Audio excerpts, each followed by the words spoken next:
The Grand Council chamber was the most impressive room in the known galaxy. It floated in orbit around the galactic core, a massive structure made entirely of blue crystal that caught the light of 1,000,000 stars. Inside, representatives from 4,000 star systems sat in curved rows that rose up like an arena. At the center, on a throne that seemed to be carved from a single diamond, sat Emperor Velthris of the Thalon Empire. Hyunwoo stood at the bottom of the chamber, looking very small and very human. He wore a simple black suit, the kind that businessmen on Earth wore to meetings. Next to him stood Ji-Wan, a young woman with sharp eyes who carried a data pad and said nothing. They were the only humans in a room full of aliens. The Emperor was tall, nearly 3 meters, with skin like polished metal and eyes that glowed with a soft purple light. He looked down at Hyunwoo with the kind of expression someone might use when looking at an insect. "Human," the Emperor said, his voice booming through the chamber. "You stand before the Thalon Empire, the greatest civilization in galactic history. For too long, your species has ignored our laws. You expand into systems without permission. You refuse to pay tribute. You treat us as equals when you are clearly inferior." Hyunwoo said nothing. He simply listened, his hands clasped behind his back. The Emperor continued, "We have decided to be merciful. You have 30 standard days to surrender all human colonies outside your home system. You will submit to imperial rule. You will pay reparations for your crimes. If you agree to these terms, your species will be allowed to survive as subjects of the Empire." Around the chamber, alien delegates whispered to each other. Some looked excited. Others looked nervous. Most looked like they expected the human to drop to his knees and beg for mercy.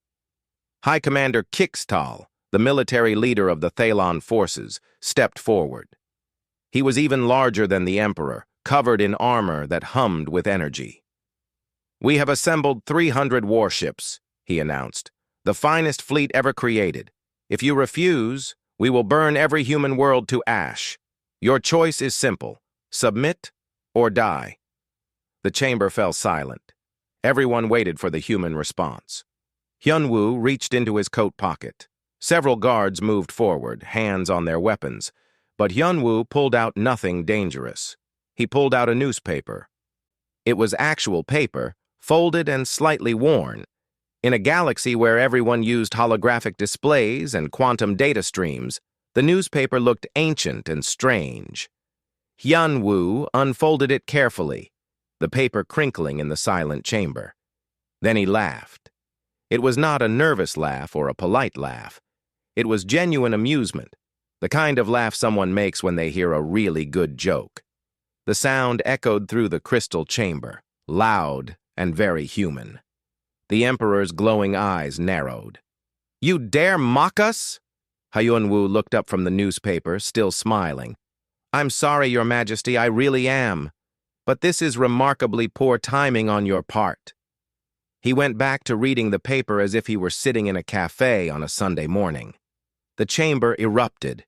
Alien delegates stood up, shouting in a dozen different languages.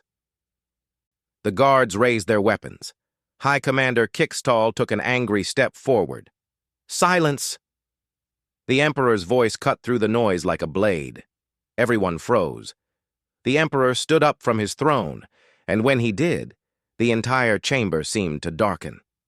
"Human, you will show respect, or you will die where you stand." Hyunwoo carefully folded the newspaper and put it back in his pocket. He looked up at the Emperor, and his smile was gone, replaced by something calmer and more serious. "With respect, Your Majesty, I decline your ultimatum." "You decline?"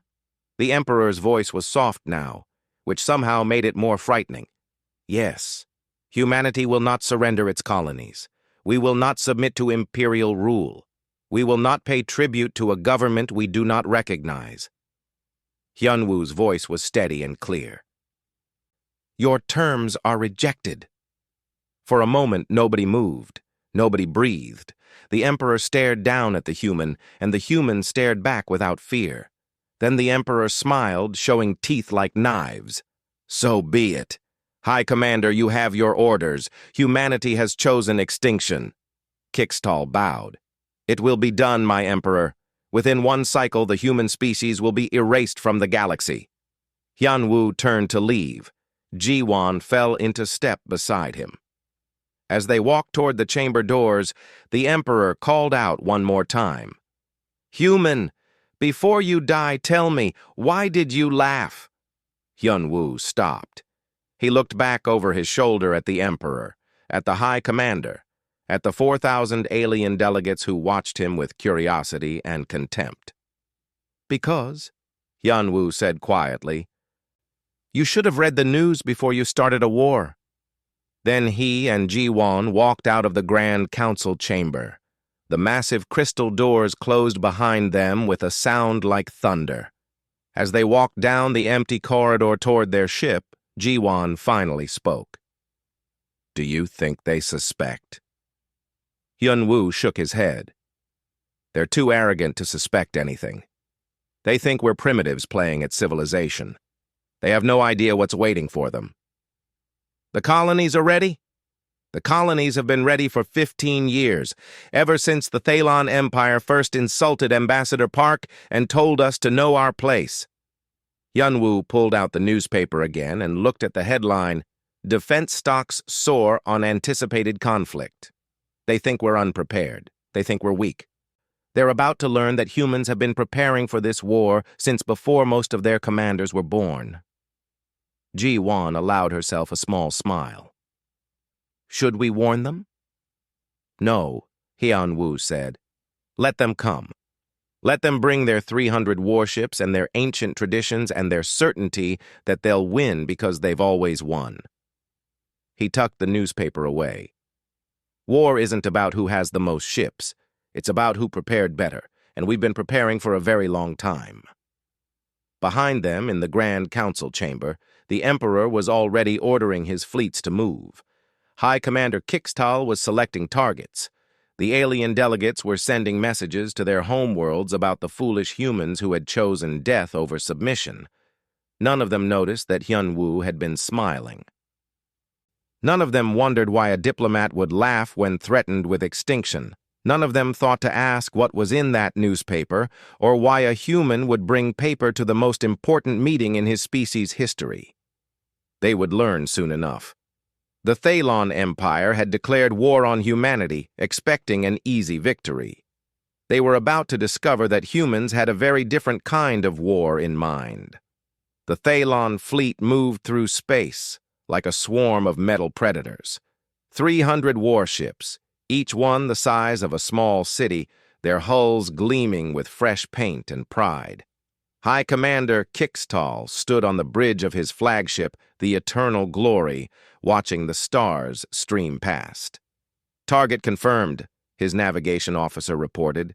"New Jeju Colony, human outer rim, population 43,000. Defenses, none detected." Kixtal nodded with satisfaction. This would be easy. The humans had spread themselves thin across dozens of small colonies, none of them properly defended. It would be like crushing insects. "Time to arrival?" 4 hours, Commander." 4 hours until the Thalon Empire reminded the galaxy why they ruled 4,000 systems. 4 hours until humanity learned the price of disrespect. On New Jeju, alarms were ringing. The colony looked peaceful from orbit. Farms, small towns, schools, a few factories. It could have been any quiet settlement on any quiet world, but appearances were deceiving. Colonel So-min stood in the underground command center watching screens that showed the approaching Thalon fleet. She was a small woman with gray hair and eyes that had seen too many battles. "Status report. All civilians are in the shelters," her second officer said. "Automated systems are active. Weapons online. We're ready, Colonel." "Good." So-min looked at the feed from the surface. The towns looked empty now, abandoned. The Thalon would think the colonists had fled in panic. They would be wrong. "Remember, let them get close. We want them confident." Back on Earth, In a room deep beneath Strategic Command, Admiral Tae-sung watched the same screens. He was an old man, his face weathered like old leather, his uniform covered in medals from wars the Thalon Empire knew nothing about. Next to him stood Hyun-woo and Ji-won, just returned from the Grand Council chamber. "They're moving exactly as predicted," Tae-sung said. "Straight for the outer colonies, expecting easy targets." Hyun-woo nodded. "The Emperor wants a quick war. He wants to terrify other species into submission by destroying us completely. He's going to be disappointed." Tae-sung pulled up a tactical display. It showed all human colonies, each one marked with symbols that would have meant nothing to the Thalon. "Every colony has been fortified for 15 years. Every farm has weapons underneath. Every school is a command center. We've spent more on defense than any species in galactic history." "They don't study their enemies," Ji-won observed. "The Thalon conquer through intimidation and overwhelming force. They never needed intelligence gathering before." "Their mistake," Tae-sung said simply. 4 hours later, the Thalon fleet arrived at New Jeju. High Commander Kixtal looked down at the planet with contempt. "Hail them. Offer them one chance to surrender." The communication went out. It echoed across New Jeju's empty streets and silent buildings. "Humans of New Jeju, this is High Commander Kixtal of the Thalon Empire. Surrender immediately and you will be spared. Resist and you will be destroyed. You have 5 minutes to respond." In the underground command center, So-min smiled. No response. Kixtal waited the full 5 minutes. Then he waited 2 minutes more just to show his patience.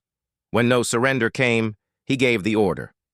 "Begin orbital bombardment. Destroy all surface structures. Show them the price of defiance." The Thalon warships opened fire. Energy beams lanced down from orbit, burning into empty buildings. Missiles screamed through the atmosphere, exploding in fields and forests. The bombardment was devastating, thorough, and completely wasted on abandoned structures. "Surface targets eliminated," the weapons officer reported. "No return fire, no defensive measures detected." Kixtal nodded. "Move to the next colony. This was too easy. The humans are cowards who run and hide." But as the fleet began to turn, So-min gave her order. "Now." The fields of New Jeju opened up. What had looked like farmland split apart, revealing massive railgun batteries. The schools unfolded, exposing missile silos.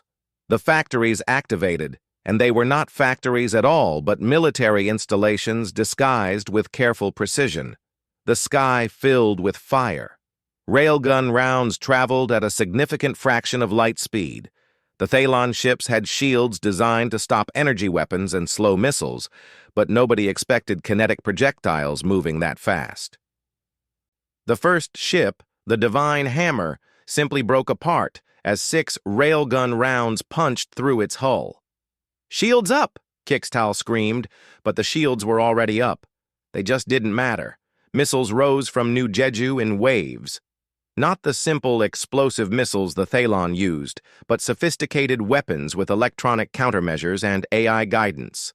They swarmed the Thalon ships like angry wasps, overwhelming point defenses through sheer numbers. Plasma mines, hidden in orbit around the planet, activated. Ships that tried to escape suddenly found themselves flying through clouds of superheated gas that melted their hulls. The battle lasted 11 minutes. When it was over, 47 Thalon warships were destroyed or crippled. The rest fled, jumping to faster-than-light speed in panic. On the eternal glory, Kixtal stared at his screens in shock. What happened? How did a defenseless colony do this? His intelligence officer's hands shook as he worked his console. "Commander, I'm receiving reports from other strike forces. They're encountering the same thing. Every human colony we attack is heavily fortified, every single one." "That's impossible. Our scouts reported no defenses." The defenses were hidden, Commander, camouflaged. The humans built military installations and disguised them as civilian structures. Kixtal felt cold fear for the first time in his long military career. How long have they been preparing? Unknown, sir, but based on the sophistication of their systems, years, maybe decades. Back on Earth, Admiral Tae-sung watched the battle reports with grim satisfaction. Every colony was reporting similar results. The Thalon had expected to destroy 40 human worlds in the first strike. Instead, they had lost nearly 100 ships and accomplished nothing. They'll adapt, Hyunwoo said. They'll send more ships, use different tactics. Let them, Tae-sung replied. Every ship they send to our colonies is a ship that's not defending their own territory. He pulled up the operational plans, documents that had been refined and updated for 15 years. Phase 2 begins tomorrow. While they try to crack our defenses, we hit their supply lines. Ji-won looked worried. Admiral, the Empire still has thousands of ships. We can't win a straight fight. Then we won't fight straight, Tae-sung said. He pulled out his own newspaper, the same edition Hyunwoo had read in the Grand Council chamber. He pointed to an article, Economic Forecast, Thalan Trade Routes Vulnerable to Disruption. War isn't just about battles, Ji-won. It's about economics, logistics, and psychology. The Thalan think war is about glory and honor. We know war is about winning. Hyunwoo smiled. They wanted a war. We're going to give them one. Just not the kind they expected. On the Eternal Glory, High Commander Kixtal composed his report to the Emperor. It was humiliating to admit defeat, but he had no choice. The humans were not the easy targets they appeared to be. They were something else entirely, something that had been waiting, preparing, and planning for this exact moment.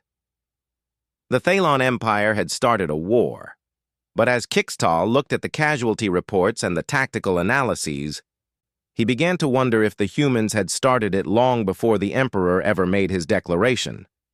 The newspaper Hyunwoo had been reading contained economic forecasts, defense industry reports, and political analyses. All of them dated from months before the war declaration. All of them predicted exactly what would happen. The humans had known. They had prepared. And now, the Thalan Empire was about to learn what it meant to fight an enemy that had been ready for 15 years. 3 weeks into the war, High Commander Kixtal was beginning to understand fear. Real fear, the kind that kept him awake during sleep cycles and made his hands tremble when he thought no one was watching. The humans refused to fight properly. The Thalon fleet would assemble, ready for a grand battle, ships arranged in perfect formation. They would jump to a human system, weapons charged, prepared for glorious combat, and the humans would simply not be there. Instead, supply convoys would disappear, fuel depots would explode, communication relays would go dark. The humans hit and ran, struck and vanished, destroyed and retreated before the main fleet could respond. "Report!" Kixtal demanded on the bridge of the Eternal Glory. His logistics officer looked exhausted. "Commander, we've lost another 17 supply ships this week. Our fuel reserves are at 60% and dropping. 3 communication hubs are offline. We can't coordinate properly with fleets in the outer sectors." "Where are the human ships?" "We don't know, sir. They use stealth technology we can't detect. By the time we find them, they're gone." Kixtal slammed his fist on the console. "This is not war. This is cowardice. They hide and strike from shadows like criminals." His tactical officer spoke quietly. "Sir, with respect, they're winning." Captain Dong-ha commanded the Silent Aurora, a human stealth carrier that was currently drifting through Thalon space with all systems running cold. His ship looked like a piece of debris on sensors, just another chunk of rock floating in the dark. But inside, his crew was very much alive and very much working. "Target acquired," his sensor officer whispered, though whispering was not necessary in the vacuum of space. Old habits died hard. Thalon supply convoy. 8 freighters, 2 escort destroyers. Dong Ha studied the tactical display. The convoy was carrying fuel cells and ammunition to the Thalon 4th Fleet. Without those supplies, that fleet would be stranded. Launch drones pattern Delta 7. Small drones, each one no bigger than a briefcase, shot out from the silent Aurora. They accelerated toward the convoy, their tiny engines barely registering on sensors. The Thalon escorts never saw them coming. The drones attached themselves to the freighter's hulls. Then they waited exactly 17 minutes before detonating. By that time, the silent Aurora was long gone, already jumping to faster-than-light speed toward its next target. The Thalon convoy exploded in brilliant flowers of fire. The escort destroyers survived, but they had nothing left to escort. They sent distress signals that would take hours to reach the nearest Thalon base. By then, Dong Ha would have hit 2 more convoys. This was the new human doctrine: never fight fair, always fight smart. Admiral Tae-sung had been very clear in his orders. The Thalon want glory. Give them frustration instead. Back on Earth, Specialist Min Seo sat in a dark room filled with computers. She was young, barely 25, with dark circles under her eyes from too many caffeine-enhanced work sessions. But her fingers flew across holographic keyboards with the speed and precision of a concert pianist. She was hacking the Thalon military network. It should have been impossible. The Thalon had quantum encryption, military-grade firewalls, and security protocols developed over centuries. But Min Seo had something the Thalon didn't expect: patience and creativity. She didn't try to break through the front door. Instead, she found a maintenance access port used by technicians to update sensor software. She inserted a small piece of code, barely noticeable, that reported back to her every time it was activated. Then she waited. 3 days later, a Thalon technician used that maintenance port. Min Seo's code piggybacked on the legitimate update and spread through the network like a gentle virus. It didn't steal information. It didn't break anything. It just changed things slightly. Communication times would be delayed by a few seconds. Sensor data would be 1% less accurate. Supply requisitions would have small errors. Nothing that would be immediately noticed, but everything that would cause growing problems. And sometimes, just sometimes, Min Seo would insert false information. A report of human fleet movements in one sector would cause the Thalon to redeploy ships. By the time they realized the report was fake, human forces had struck somewhere completely different. "This is wrong," one of Min Seo's colleagues said. "War should be fought with honor." Min Seo looked at him with tired eyes. "The Thalon were going to exterminate our species, every human man, woman, and child. They weren't going to give us an honorable fight.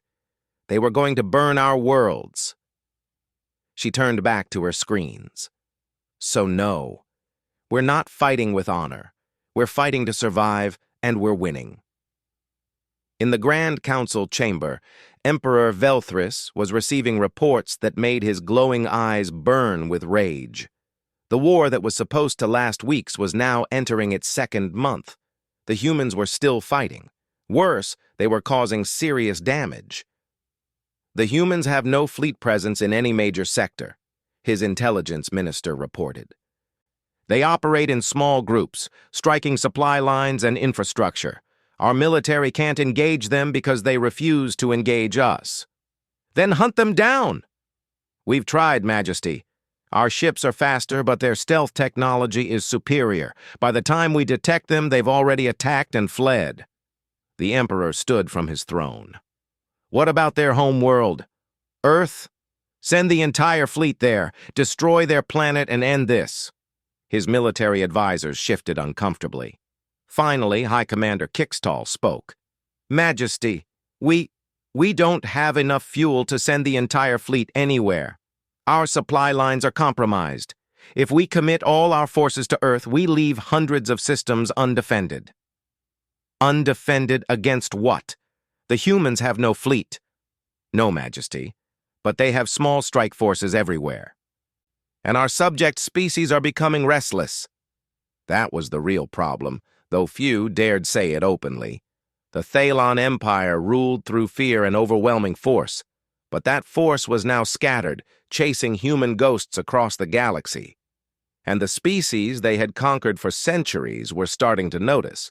On the planet Velcora, a world that had been under Thalon rule for 300 years, something unprecedented was happening.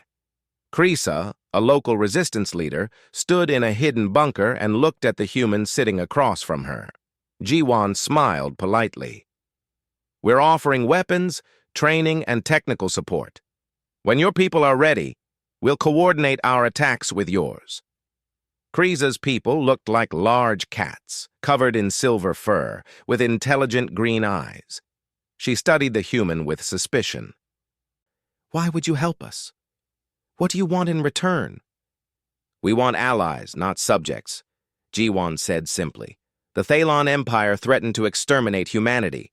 We're fighting back, but we know we're not the only ones they've oppressed.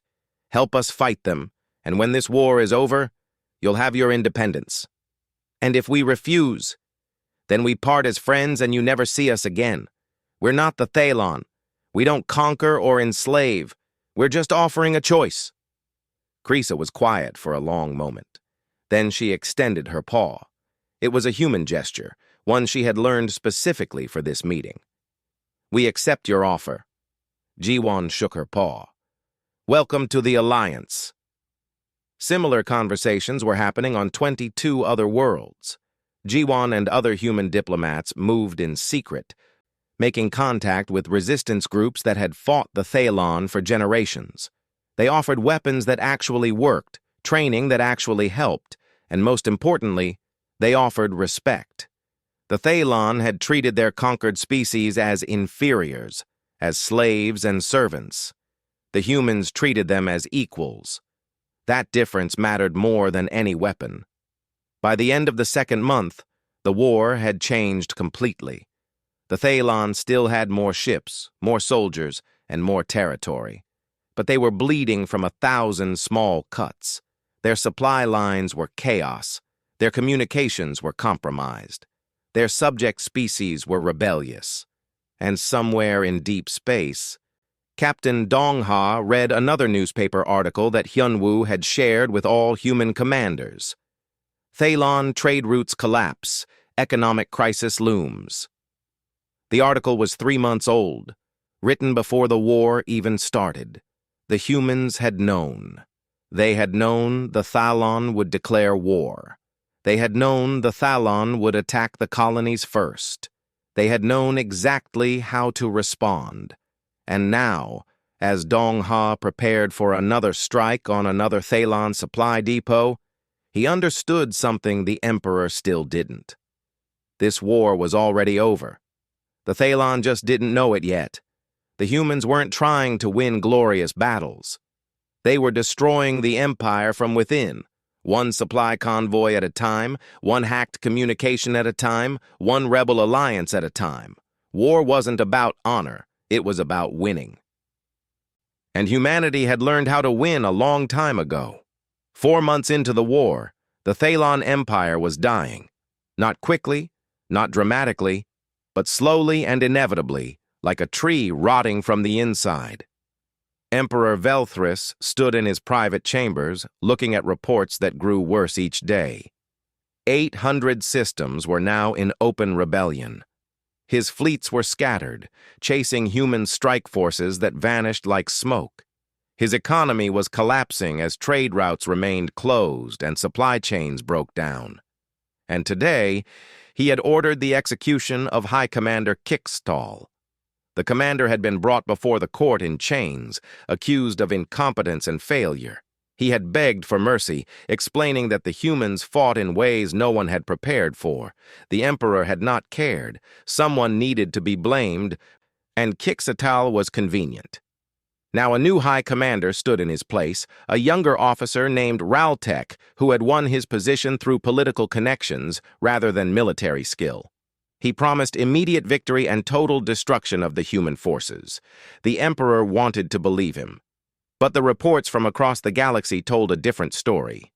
On the planet Velcora, Colonel Somin watched as Kreesa's people attacked the Thalon garrison. The rebellion was small, just a few hundred fighters against 1,000 Thalon soldiers. By traditional military thinking, the rebels should have been destroyed in hours. But Somin had spent the last 3 months training them in human tactics. "Don't attack the main base," she had told them.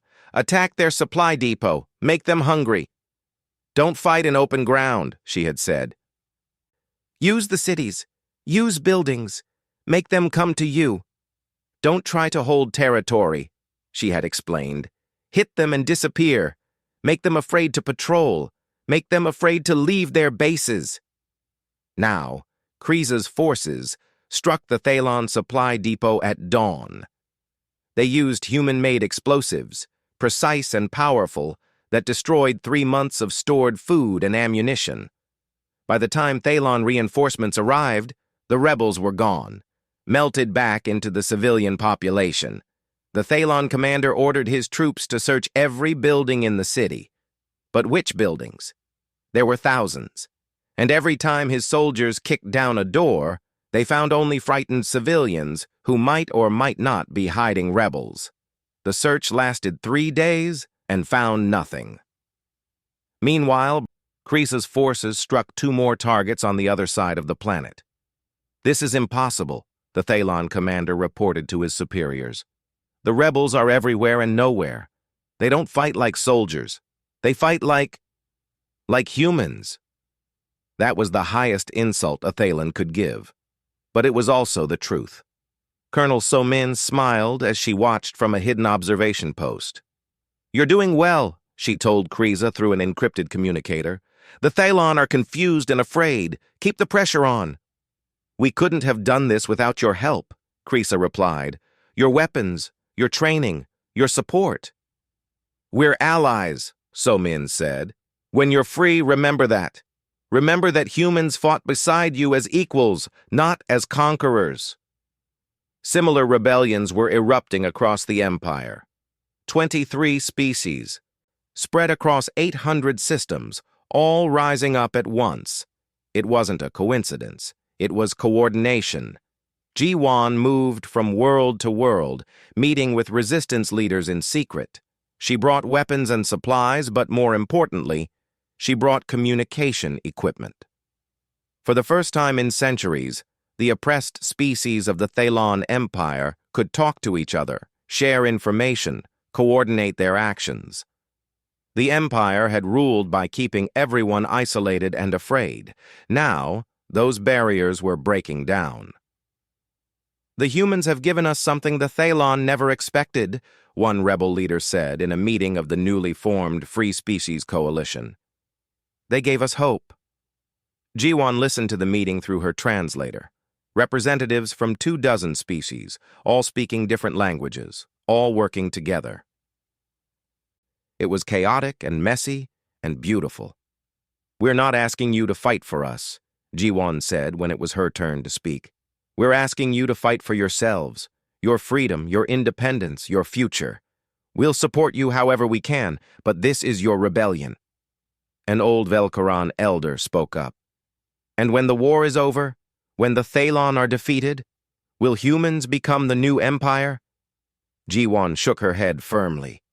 "No, we have no interest in ruling you. When this is over, each species chooses its own path. Join an alliance, stay independent, whatever you decide, but it will be your choice, not ours." The elder studied her for a long moment. Then he bowed his head. "Then we will fight, not for humans, but alongside them." That was exactly what Ji-Wan wanted to hear. Back in Thalon space, the new High Commander Raltek was discovering that promises were easier to make than keep. He had vowed to crush the humans within 1 month. 3 weeks had passed, and he had accomplished nothing. He sent fleet after fleet to hunt human strike forces. They found nothing. He ordered his forces to secure supply routes. The humans struck the routes anyway. He tried to coordinate a massive offensive against Earth itself. His fleets couldn't assemble because they lacked the fuel to reach the rendezvous point. "Where are the humans?" he screamed at his intelligence officers. "Where is their main fleet?" "There is no main fleet, sir," one brave officer replied. "They operate in small groups of 5 to 20 ships, hundreds of independent strike forces, all acting on their own initiative." "That's impossible. Who coordinates them?" "We believe they share information through encrypted networks, but we can't crack their codes. Each group acts independently, but with common strategic goals." Raltek couldn't understand it. In the Thalon military, every action required approval from high command. Orders flowed down from the top. Junior officers never made important decisions on their own, but the humans trusted their captains and commanders to make their own choices. As long as they followed the overall strategy, they could adapt and improvise as needed. It made them unpredictable and extremely effective. Admiral Tae Sung had explained it to his commanders months ago. "The Thalon think war is about following orders perfectly. We know war is about adapting to circumstances. Trust your instincts, make smart decisions, and never, ever fight fair." Now, those hundreds of independent strike forces were tearing the Empire apart. The turning point came at the Battle of Cryos Station. The station was a massive military installation in Thalon space, capable of servicing 300 ships at once. High Commander Raltek gathered his remaining fleet there, determined to make a stand against the humans. Admiral Tae Sung arrived with 60 human warships. It was the first time the humans had assembled a large fleet in one place. The Thalon were overjoyed. Finally, a real battle. Finally, a chance to use their superior numbers and firepower. The two fleets faced each other across empty space. Weapons charged, shields activated. It was the moment the Thalon had been waiting for since the war began. Then the human fleet turned around and flew away. But not before launching every transport and shuttle they had. Those small craft flew toward Cryos Station, ignoring the Thalon warships, heading for the docking bays. "They're running!" Raltek shouted. "Chase them! Destroy them!" His fleet pursued the human warships. It was a glorious sight. 250 Thalon ships chasing 60 human vessels. The humans were faster, but they couldn't maintain that speed forever. Eventually, they would be caught and destroyed. But while the fleets chased each other across the system, those transport shuttles reached Cryos Station. They weren't carrying troops. They were carrying refugees, Krisa's people, civilians from Velcora and a dozen other rebel worlds, families fleeing the Thalon crackdown. Men, women, and children who needed evacuation. The human transports docked with the station and began loading refugees. The Thalon garrison tried to stop them, but then the station itself began to shake. Explosions ripped through the lower levels. Rebel forces, already hiding on the station, had activated sabotage charges. The massive military installation that could service 300 ships was tearing itself apart. Raltek received the report and immediately turned his fleet around. But by the time they returned to Cryos Station, the human transports were gone, carrying 30,000 refugees to safety. The station was destroyed, and the human fleet had escaped. The Thalon had won the battle.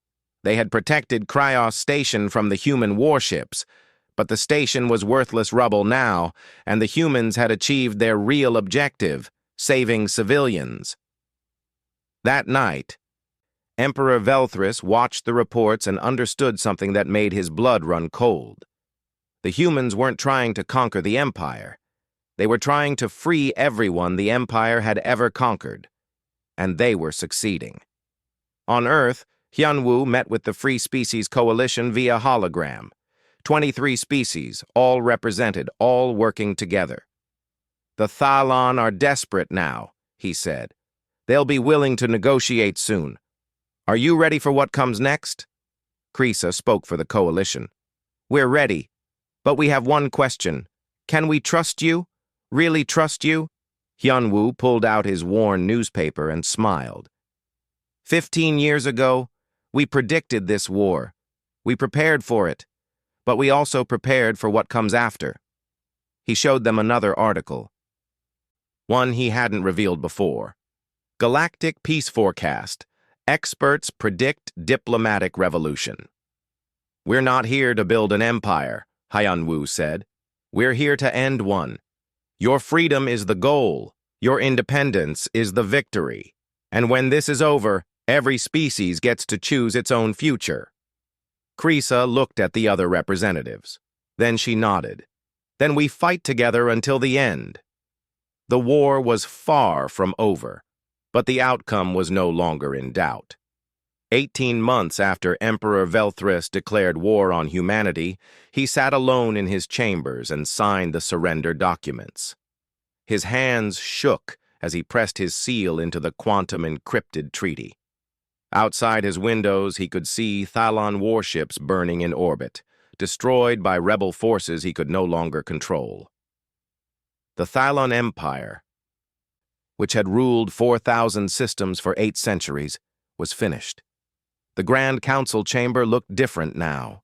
The crystal walls were the same, still catching the light of 1,000,000 stars. But the throne was empty. The rows of seats, once filled with obedient delegates from conquered worlds, now held representatives from free species, and they were not obedient anymore. Hyun-woo stood at the center of the chamber again, just as he had 18 months ago. But this time, Ji-won stood beside him as a full ambassador, not just an assistant. And they were not alone. Krisa was there, representing her people. So were delegates from 22 other species that had won their freedom. Admiral Tae-sung sat in the back row, wearing his dress uniform. Colonel So-min sat next to him. Captain Dong-ha was there too, along with dozens of other human officers who had fought in the shadows while the galaxy watched. At the front of the chamber, in chains, stood Emperor Velthris. He was smaller now, somehow. His metal skin looked dull. His glowing eyes were dim. Next to him stood 17 other Thalon officials, all accused of war crimes. A tribunal of judges representing multiple species reviewed the charges: mass enslavement, genocide of resistant populations, torture, forced labor. The list went on for hours. Velthris said nothing in his defense. What could he say? The evidence was overwhelming. The witnesses were numerous. Entire species testified about centuries of oppression. When the verdict came, it was unanimous. Guilty. But the sentence was not death. The tribunal, guided by human legal principles, sent the emperor and his officials to prison. They would spend the rest of their long lives in confinement, thinking about what they had done. "We could have executed them," one alien delegate said to Hyun-woo later. "They would have executed us." "Yes," Hyun-woo agreed. "But we're better than they were. That's the whole point." The first Free Galactic Assembly convened the next day. It was chaos at first. 47 different species, all speaking at once, all with different ideas about how the galaxy should be organized. No one agreed on anything. It was beautiful. Ji-won stood at the speaker's podium, translating and organizing and helping everyone be heard. This was harder than war in many ways. War had clear objectives. Peace meant negotiating, compromising, finding common ground. The former Thalon Empire was divided into independent territories. Each species could choose to govern themselves however they wished. Some formed republics. Others chose traditional leadership structures.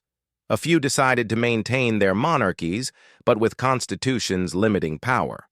Most importantly, every choice was theirs to make. "What about trade?" someone asked. "What about defense? We're stronger together than apart." That led to the creation of the Galactic Alliance, a voluntary organization where species could work together while maintaining independence. No one was forced to join. No one was punished for leaving. It was everything the Thalon Empire had not been. Humans refused to lead it. When several species suggested a human should be the first Alliance president, Hyun-woo declined politely but firmly. "We didn't fight this war to rule you," he said. "We fought it to free you. You don't need human leadership. You need your own leaders." Eventually, they chose Kreesa. She had led the rebellion on Velcora and coordinated with dozens of other resistance movements. She understood both war and peace, freedom and responsibility. She was respected by everyone. On the day of her inauguration, Kreesa stood before the assembly and gave a speech that would be remembered for generations. 18 months ago, we were slaves, she said. The Thalon told us we were inferior, that we needed their strength and wisdom to survive. We believed them because we had no choice. But then humans came to our worlds, and they didn't conquer us. They didn't rule us. They asked us one simple question: do you want to be free? She looked at Ji-Won, who sat in the human delegation. And when we said yes, they gave us the tools to free ourselves, not to fight for humanity, but to fight for our own future. The chamber was absolutely silent. I have heard some say that humans are the new empire, Kreesa continued, that they will eventually rule us just as the Thalon did. But I have worked with humans for over a year now. I have seen them pass up opportunities for power. I have seen them give away weapons and technology and support, asking nothing in return except friendship. She raised her paw in the human gesture of an oath. I promise you, on my honor and the honor of my people, that this alliance will never become an empire. Every species here is equal. Every voice matters. And if any of us, including my own people, ever tries to dominate others, I will be the first to stand against them. The chamber erupted in applause, not the polite applause of the old empire, but genuine, enthusiastic celebration. After the ceremony, Hyun-woo walked through the corridors of the station with a young Thalon diplomat named Dalrin. The Thalon people had not been punished collectively for their emperor's crimes. They were given the same choice as everyone else: join the alliance or remain independent. Most chose to join. They were tired of war, too. Ambassador Hyun-woo, Dalrin said hesitantly, may I ask you something personal? Of course. On the day war was declared, you laughed. You read a newspaper while my emperor threatened your entire species. Why? Hyun-woo smiled and pulled out that same newspaper, now worn and creased from 18 months of carrying it. He unfolded it carefully and showed Dalren the front page. This is dated 3 months before the war started, he said. Look at the articles. Dalren read carefully. Defense stocks soar on anticipated conflict. Thalon trade routes vulnerable to disruption. Economic forecast predicts imperial instability. His eyes widened. You knew. You knew the war was coming. We predicted it, Hyun-woo corrected. The Thalon Empire had been growing more aggressive for years. They insulted our diplomats. They threatened our colonies. All the signs were there for anyone who paid attention. But how did you prepare so completely? Hyun-woo showed him another article, one he had kept hidden until now. Galactic Peace Forecast. Experts predict diplomatic revolution within 2 years. We didn't just prepare for war, Hyun-woo explained. We prepared for what comes after. We knew the Empire would attack. We knew we could defend ourselves. But we also knew that defeating the Thalon wasn't enough. We had to build something better in their place. Dalrin looked stunned. You planned all of this? The rebellions? The alliance? Everything? We planned for possibilities, Hyun-woo said. We couldn't control everything, but we could prepare for likely outcomes and work toward the best possible future. He folded the newspaper carefully. Your emperor saw only conquest. We saw the galaxy that could exist without empires. And the other articles? The ones about economics and trade? Sometimes the best weapon is information, Hyun-woo said. We let the empire defeat itself. We showed everyone watching that emperors can fall, that freedom is possible, that working together is better than ruling through fear. Dalrin was quiet for a long moment. My people did terrible things. We enslaved whole species. We destroyed worlds that resisted. And yet, you don't hate us." "We hate what your empire did," Hyunwoo said gently. "But you're not your empire. You're just people who were taught that conquest was natural and dominance was right. Now you have a chance to learn different lessons." They walked together to the observation deck, where they could see ships from dozens of different species docked together. Humans and Velkorans working side by side. Thalon engineers helping to repair ships they had once tried to destroy. Former enemies becoming friends. "Do you think it will last?" Dalrin asked. "This peace?" "Not forever," Hyunwoo admitted. "Eventually there will be new conflicts. New problems, maybe even new wars. But right now, we have something better than we had before, and that's worth fighting for." Jiwon joined them at the window. "The transport is ready. We're heading back to Earth." Hyunwoo nodded. As they walked toward the docking bay, Dalrin called after them. "Ambassador, thank you for everything." Hyunwoo smiled and waved. On the transport back to Earth, Jiwon looked at her mentor. "What do you think happens now?" "Now we rebuild," Hyunwoo said. "The galaxy is free, but freedom is just the beginning. We need to establish trade, create laws, build trust. It'll take generations." "And humans? What's our role?" "We're partners, not leaders. We help when asked. We share what we know, but we don't control or dominate." He looked out the window at the stars streaming past. "We showed the galaxy that there's a better way than empire. Now we have to prove that better way can actually work." 6 months later, on Earth, a statue was unveiled in the capital city. It showed Kryza breaking chains, her paw raised in triumph. It was a gift from the Velkoran people to humanity, a thank you for their freedom. But next to it stood another statue, commissioned by humans.